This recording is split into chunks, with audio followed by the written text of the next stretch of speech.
नमस्कार दोस्तों, स्वागत है आपका हमारे यूट्यूब चैनल स्टडी क्लास में। तो बच्चों, आज का टॉपिक आप सभी के लिए बहुत ही वेरी मोस्ट इंपॉर्टेंट होने वाला है।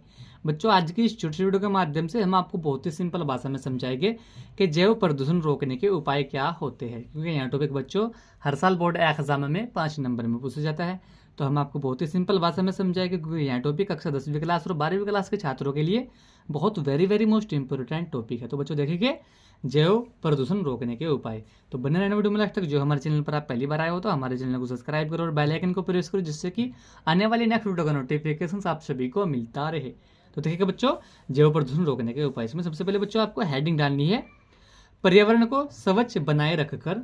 क्या इनके पर्यावरण को स्वच्छ बनाए रखकर भी जैव प्रदूषण को रोका जा सकता है। इसमें लिखना किस तरीके से आपको देखिए, पर्यावरण जितना स्वच्छ होगा जैव मंडल उतना ही सफल होगा। ठीक है बच्चों, अतः पर्यावरण को स्वच्छ बनाए रखकर जैव प्रदूषण को रोका जा सकता है। तो बच्चों, हमारा जो पर्यावरण होता है, इसको हम जितना साफ सफाई यानी कि स्वच्छ रखेंगे, उससे क्या होगा, हमारा पर्यावरण जो होता है, जैव प्रदूषण जो होता है उस पर उसको रोका जा सकता है। यानी कि जो हमारा पर्यावरण होता है, इसको हमें साफ सुथरा रखना चाहिए। ठीक है बच्चों, तो इससे भी हमारा पर्यावरण रोका जा सकता है, यानी कि जैव प्रदूषण रोका जा सकता है। ठीक है बच्चों, इसी के साथ में आपको दूसरी हेडिंग डालनी है, जल, वायु एवं भूमि को प्रदूषित होने से बचाकर। तो जल, वायु एवं जो भूमि होती है, इसको प्रदूषित होने से बचाकर भी जैव प्रदूषण को रोका जा सकता है। ठीक है बच्चों, इसमें लिखना किस तरीके से आपको देखिए, जीवों के विकास में जल, वायु एवं भूमि तीनों सक्रिय भूमि निभाते हैं।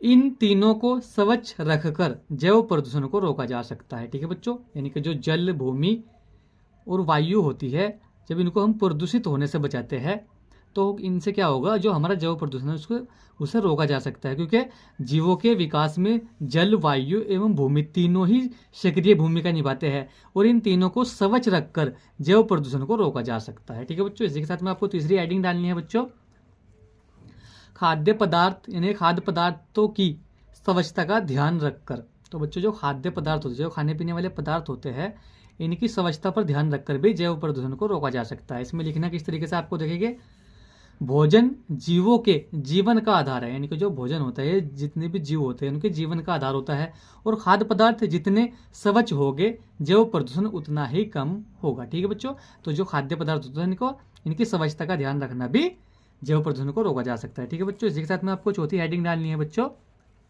हानिकारक जीवाणुओं को ना पनपने देना।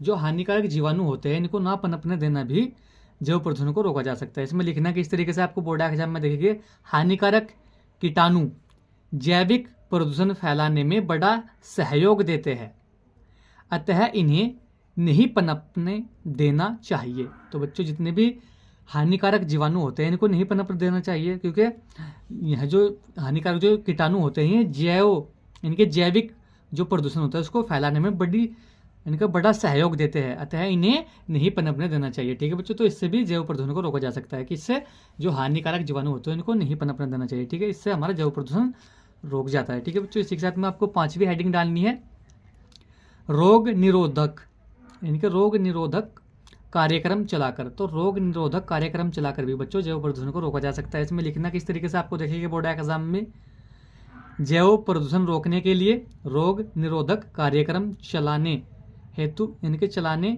बहुत आवश्यक हो गए हैं। यानी कि जो रोग निरोधक कार्यक्रम है इसको चलाना बहुत आवश्यक हो गया है, क्योंकि जैव प्रदूषण को रोका जा सकता है जो इससे। ठीक है, यानी कि जो जैव प्रदूषण को रोकने के लिए जो रोग निरोधक कार्यक्रम चलाने जो है वे बहुत आवश्यक हो गए, इनसे जैव प्रदूषण रोकते हैं। ठीक है बच्चों, यह पांचवी हेडिंग डालनी है आपको। इसी के साथ में बच्चों आपको छठी हेडिंग डालनी है। छठी हेडिंग में लिखना है बच्चों आपको, संक्रमक रोगों की रोकथाम। तो संक्रमक रोगों की रोकथाम से भी बच्चों जैव प्रदूषण को रोका जा सकता है। इसमें लिखना किस तरीके से आपको देखिए, संक्रमक रोग फैलकर जैव प्रदूषण फैलाते हैं। यानी कि जो संक्रमक रोग होते हैं जब भी फैल जाते हैं तो क्या करते हैं, जैव प्रदूषण फैलाते हैं, अतः इन पर रोक लगाना बहुत आवश्यक हो गया है। तो जो संक्रमक रोग होते हैं इनको रोकना बहुत जरूरी है, इससे भी हमारा जैव प्रदूषण रोका जा सकता है। ठीक है बच्चों, इसी के साथ में बच्चों आपको सातवीं हेडिंग डालनी है, रोग प्रतिरोध क्षमता का विकास करना। तो रोग प्रतिरोध क्षमता का विकास करना भी जैव प्रदूषण को रोकने का एक उपाय होता है। इसमें लिखना किस तरीके से आपको देखेंगे, जीवों में रोग प्रतिरोधक क्षमता का विकास करके जैव प्रदूषण को रोका जा सकता है। तो बच्चों जो रोग प्रतिरोध की क्षमता होती है इसका विकास करना भी जैव प्रदूषण को रोकने का एक उपाय होता है। ठीक है बच्चों, इसी के साथ में आपको 8वीं हेडिंग डालनी है बच्चों, पेयजल को स्वच्छ और शुद्ध बनाए रखना। तो जो पेयजल होता है जिसको हम यूज करते हैं पीने में, इसको स्वच्छ और शुद्ध बनाए रखने में भी जैव प्रदूषण को रोका जा सकता है। इसमें लिखना किस तरीके से आपको देखेंगे, पेयजल को स्वच्छ और शुद्ध बनाए रखकर जैव प्रदूषण को रोका जा सकता है। ठीक है बच्चों, जो हम जल पीते हैं जिसका हम यूज करते हैं पीने के लिए, इसको स्वच्छ और शुद्ध बनाए रखकर भी जैव प्रदूषण को रोका जा सकता है। तो बच्चों आज की वीडियो में यही था कि जैव प्रदूषण रोकने के उपाय क्या होते हैं लिखे।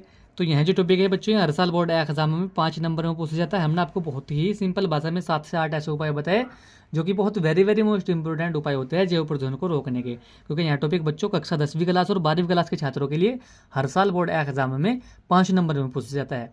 तो आज की वीडियो में यही था। वीडियो कैसा लगा, वीडियो को लाइक कमेंट शेयर करें। मिलते हैं ऐसे के लिए कोई नेक्स्ट वीडियो में, तब तक के लिए bye bye, have a nice day.